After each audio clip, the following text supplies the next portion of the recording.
Hello and welcome back to Off the Roll Podcast by STEK USA. This is episode 16, Tint Training with STEK. I'm Michael Ohman and have with me today Robert Ohman, also known as Ohman, who is our lead tint trainer. Ohman, we're very excited to have you on board the STEK team. And man, this is going to take some correction. If you guys saw our last video about STEK, now being STEK, well, we've been fixing our ways for about 6 years. So forgive me if I let a couple of those slip. That being said, back to Robert. He is one of the newest additions to our team. We're very grateful to have him and his expertise on board.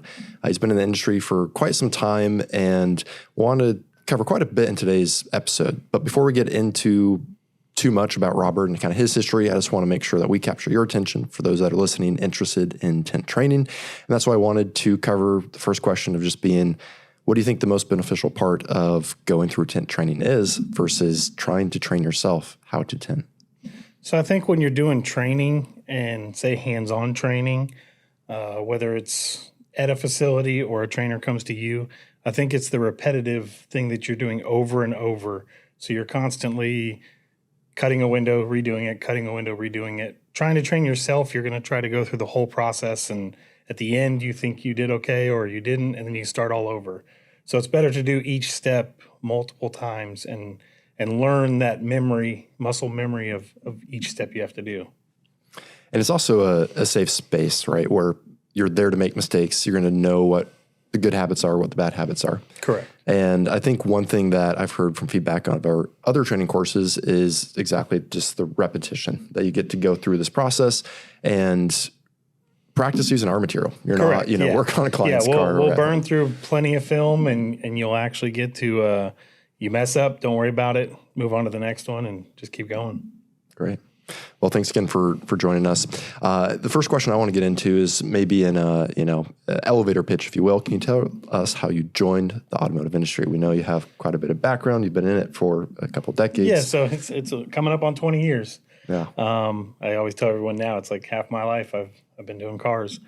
Started in automotive accessories, so obviously the electronics and things like that. And then you look at more things that you can add on to a shop for selling to the customer, and window tint became one of them. Window tint then became more than the electronics. And then I converted over to just window tint. Did that for many years. Created some products for the window tint industry, which then helped me stay in that industry more. And now I'm working with helping more people learn how to tint. Awesome. Almost full circle there. And I'm just curious, did you have anyone that trained you on window film, or did you teach yourself? No, so back then there was no YouTube. You had some like forums you could go on. I just had to mess up. I had to mess up a lot. And I tell people that if you're training in anything, like to be training, you need to mess up, because if you put a piece of tint on and you did a good job, you pat yourself on the back, you think you're good, then you find an obstacle later on. So with some of the guys, when I train them, it's better to mess up right away, right at the beginning. The more you mess up, the more things you're going to remember going forward. Yeah. So with me, it was just kind of thrown to the wolves, try it myself, friends and family messing up their cars and, fingers and bubbles and it not being cut right. And back then, too, you weren't using as quality a film as now. So it was all pretty much self-taught. And then over the years, you start meeting other tinters and you pick up on tips and tricks that they do. You realize you were doing it wrong the whole time. So it's come a long way. Awesome. And well, and just to that story a little bit, to getting yourself into the industry, I remember when we were on job a couple weeks ago, you were just explaining that really I was doing it for myself. Mm-hmm. And my friends, my family started to notice, and it became more and more, reliable of like, hey, maybe I can make this leap of faith. Correct. Yeah. So I started in the whole like Fast and Furious scene of things in the early 2000s. And so I enjoyed working on cars, and people were like, where'd you get that done at? And I'm like, well, I did it myself. Like, well, can you do it for me? I'm like, well, I guess I can. And then I finally realized I should start charging people for this. And then I should start having a better space than someone's parking lot or, the parking garage at the mall. And so then I decided to create a shop and go from there. Awesome. Well, that I think is a natural progression for a lot of us, just to kind of build that demand. And obviously you have a lot of learning experiences throughout those challenges, and going from, someone that wasn't a business owner into multiple, entrepreneurships, if you will, is something that I think a lot of our listeners can relate to. Was there something in particular about window film or window tint that caught your interest and kind of had you run with it, or was it really the main demand? reason I kind of ventured more towards the tinting than the electronics is your brother's sister's cousin can't put the tint on for you. You know, with radios, everyone could put it together. They could connect wires. It might not look clean, but it at least worked.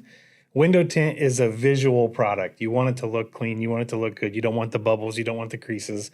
So me offering that service, I knew people weren't just, I mean, you'd have some people that would go to an AutoZone and grab some film and try it themselves. And then they learned right away, nope, take this off. I'm going to pay someone to do it.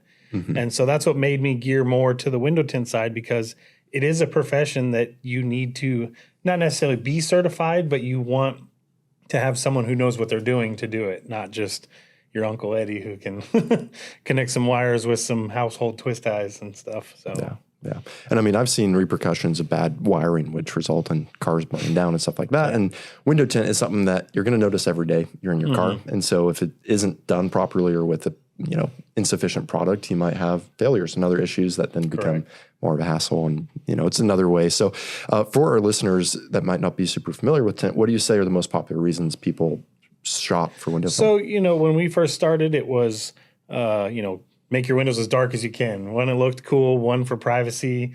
You can't see anyone in the car, can't see your stuff in the car. But it has dramatically changed over the years to the UV protection, the infrared rejection, protecting your interior from fading, as well as your skin, protecting your skin. But there's been so many more benefits to window film now, along with the clarity. So 20 years ago, I put 5% tint on your car. You couldn't see the stop sign at night. And now, even with the darker films, the optical clarity in the ceramics allow you to visibly see outside your windows. Yeah. So It's come a long way just since I've done it. And I'm pretty sure the guys 20 years before me it's changed a lot. Yeah. And from your experience, is that just simply the technology is better? Is it the same technology just improved upon, or is it a whole different definitely different materials used, how the quality of whether you're using recycled materials or raw materials, the steps in manufacturing and in how they do their layers, how they create their scratch coat. So you could have a really good quality film, but if it's not friendly for the installers to work with, you're going to have, end results that aren't as top quality. Sure. Awesome.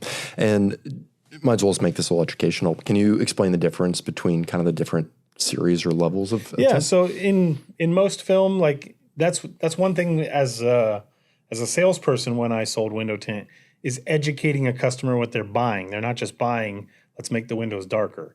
You have dyed films, you have carbon films, you have metallized films, why you should use or shouldn't use certain films. And then you get into the ceramic films and then the higher quality ceramics.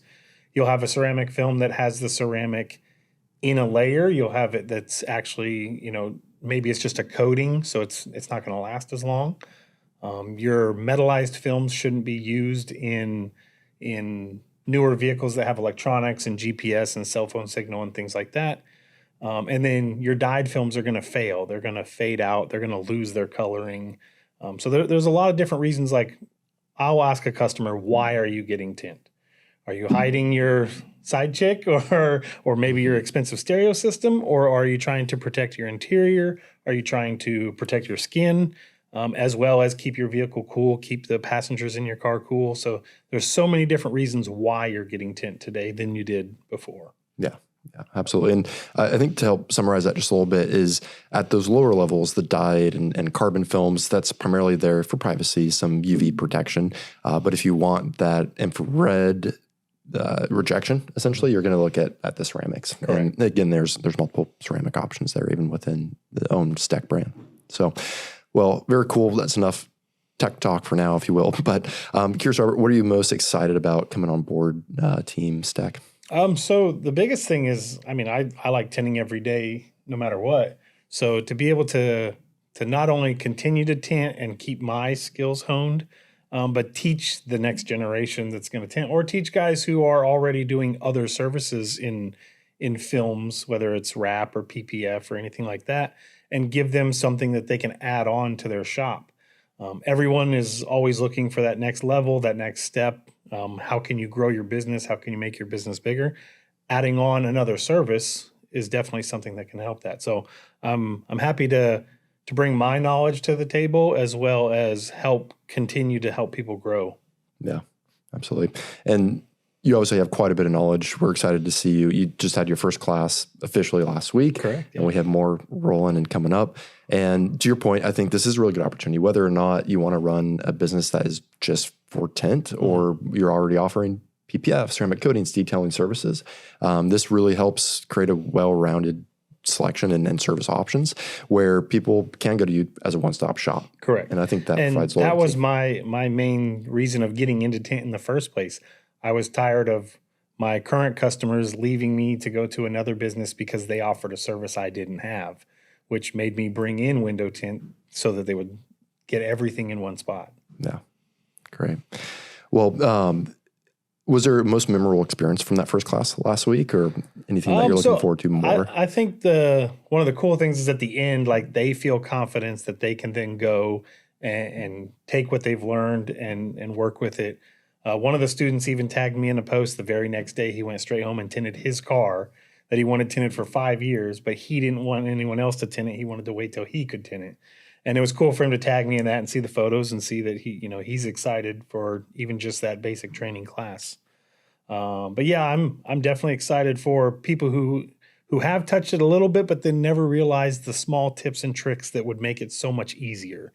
I remember when I first started, it would take me forever to tint a car, and then you learn certain techniques that you do in between the process, and that just makes it so much easier.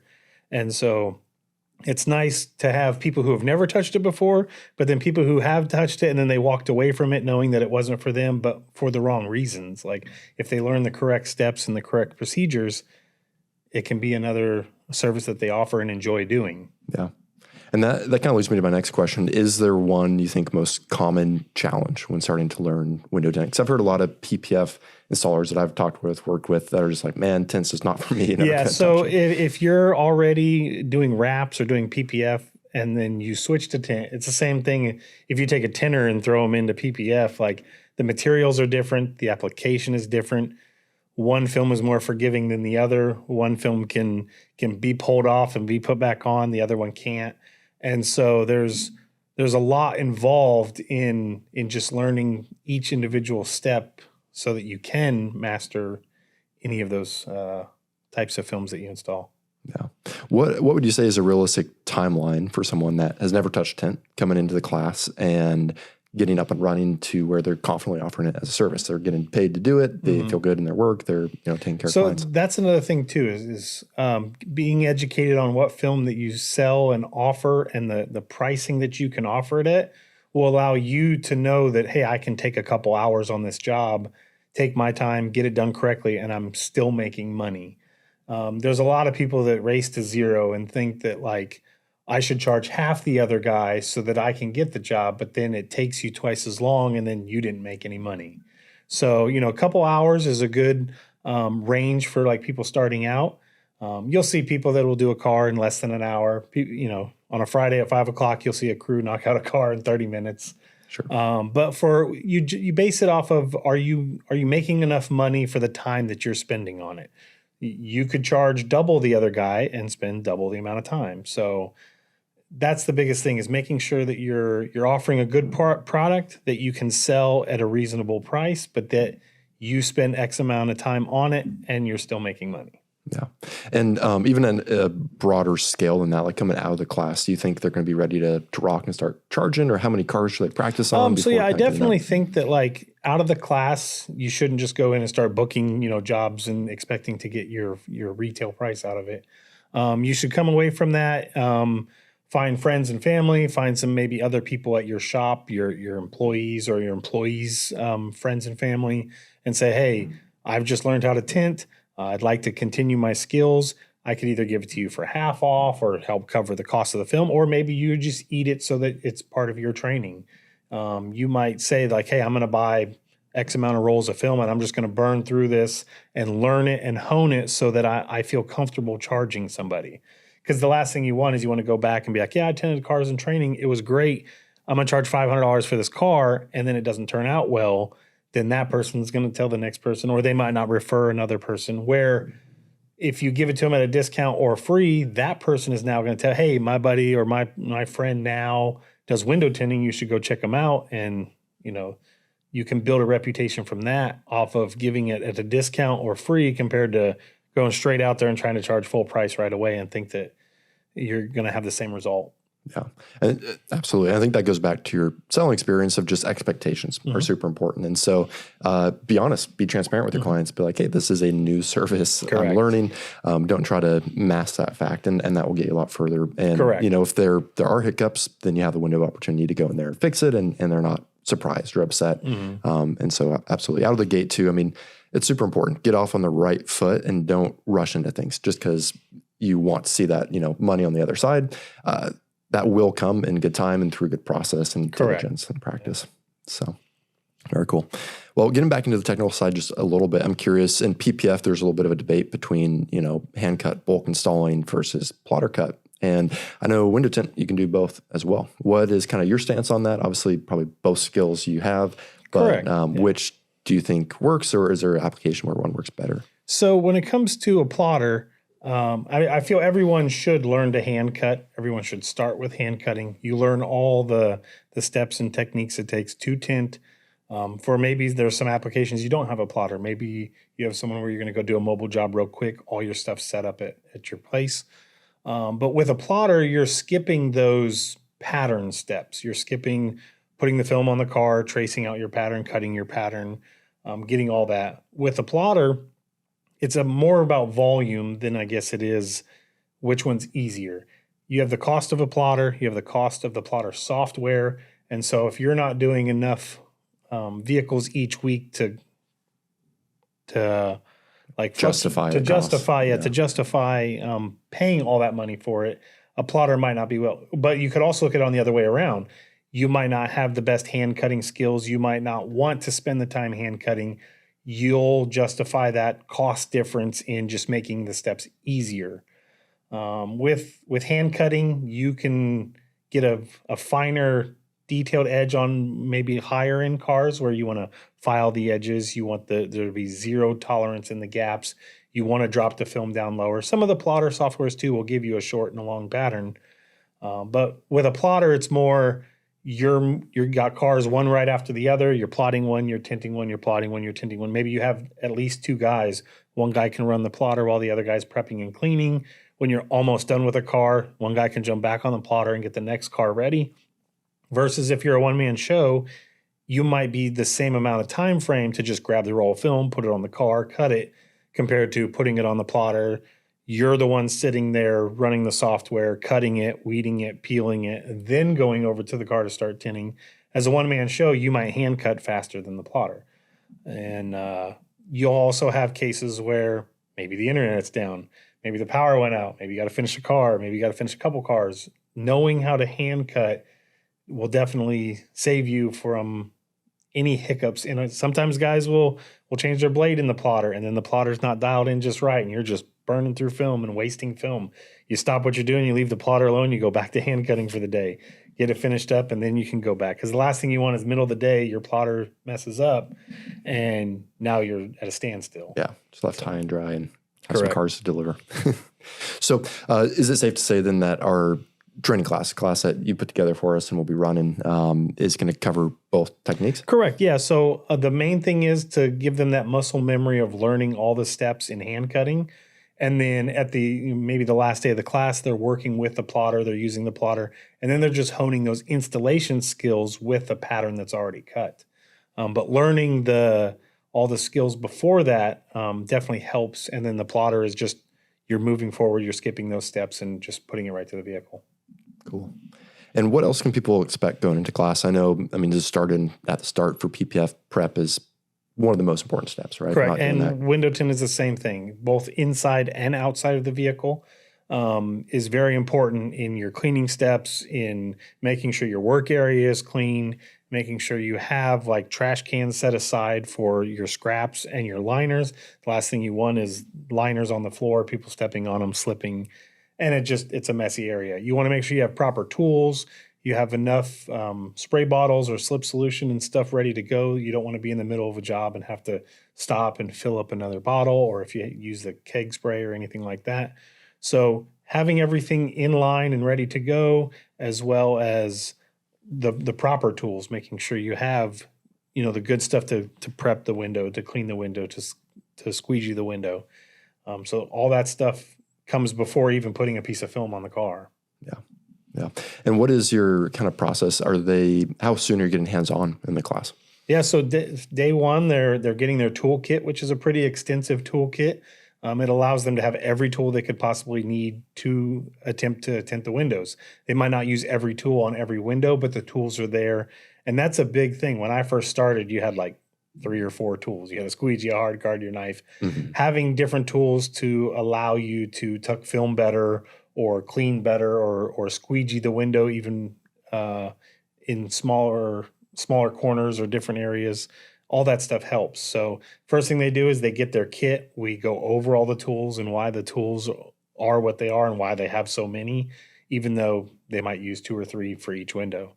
And so they go through all that. Then we start the cleaning process. The cleaning process is going through and inside, outside, making sure there's no contamination, because you can tint the perfect window. It could have no creases, no fingers, no bubbles, but then you have the dirt and contamination that you didn't clean. So that's probably half of the first day is just knowing what tools to use, why to use them, and what process to start prepping and cleaning and getting everything ready.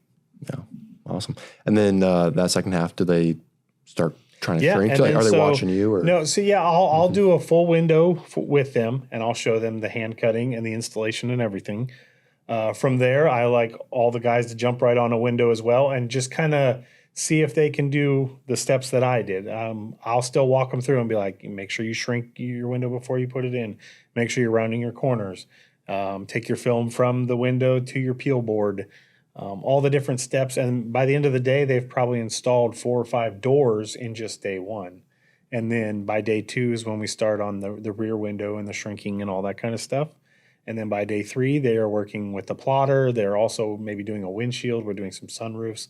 And if we get time and we have the vehicle available, they'll remove some old tint as well too, and learn the proper techniques for that, because you could also damage a car or damage an interior just from removal. Sure. So great. Well, that sounds very well rounded. And again, if you guys are interested, reach out to us. We're more than happy to get you into the class. And we'll be booking out hopefully for a couple months at a time. Yeah. So try to plan ahead on that. But Robert, wanted to talk about you a little bit more. And for those that might be familiar with our team here, we do have another Robert. So Robert Ohman here will be going by Ohman. Yep. And I know that you've had quite a bit of experience. You've worked in a handful of different environments, climates even, if you will. Yeah. So tell me a little bit about where did you come from? Have you, been up in Washington before? Was that a hard move for you, or did that work out well? So actually, I was born right here in Washington, right here, the next town over. Lived here for 10, 11 years, and then moved to Ohio for the rest of my middle school and high school years. And right away, I got started in the automotive industry pretty much maybe a year or 2 out of high school. And I've worked on everything from massive stereo systems to custom interiors, all the different lighting and accessories, and you name it. If it goes on a car, it was something I did. Then to transition into window tinting and more window tinting stuff, I ended up creating products. It's going on almost 7 years now. Products to help protect the vehicle, help the installer with the installation. And so that dove me more into the industry and more into wanting to tint more. And the more I worked with film, the more I could help my products as well too. And then I started working for some other shops. After I didn't want to have my full-time shops anymore, I would go and either be an installer at a shop or be a sales manager at a shop. I've worked for a franchise and ran an entire franchise store, and worked for another film company doing some marketing and sales and things like that. And then now full circle around to training to start new people. Awesome.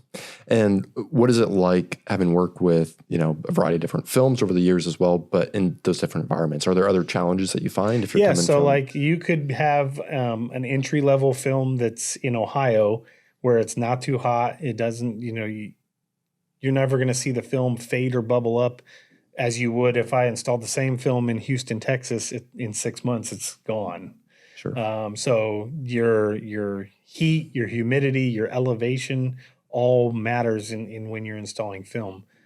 For each different area, you might use different slip solution, more slip solution, working inside, working outside, air conditioned, not air conditioned. So I've been in all the aspects for both in a building, mobile, doing commercial and residential.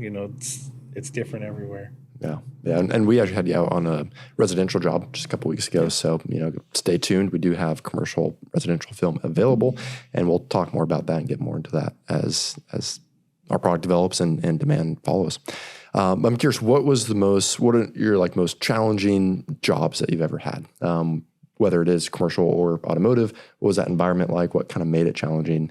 And did you have a good outcome? So I think the biggest thing, and I teach this in the training too, is your work area is probably one of the biggest things. So I've been in a shop where there's no peel board or there's not proper, water filtration. You don't have a good setup. You're maybe working around another, part of the business in there too. So say you do have a shop where you're doing 12-volt electronics and you're doing window tint and they're right next to each other. It's really not beneficial for window tint to be there while they're working on a lot of other stuff.